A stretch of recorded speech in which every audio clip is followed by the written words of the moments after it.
Biglang tumulo si ate, ang kulit to. A few moments later. Yan, tingnan nyo guys, oh, si ate, oh. Ang saya niyang nakita niya yung nanay niyo kasi wala nga daw siyang paso. Yan guys, panoorin nyo. Nakakatuwa. Ayan, oh, parang tatalo siya, no. Kinukulit niya yung nanay niya. Kasi nga wala nga daw siyang paso, kaya yun nga guys, yun, oh, biglang tumalo, no. Ayan, oh, si ate ang kulit, oh. Si yung kanyang nanay. Nagtataka bakit gustong maligo. Eh, sabi nga nung bata, wala nga raw paso, kaya maliligo na lang daw siya. Ayan ang saya ng bata. Ayan.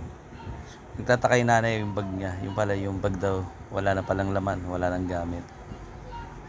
Ayan.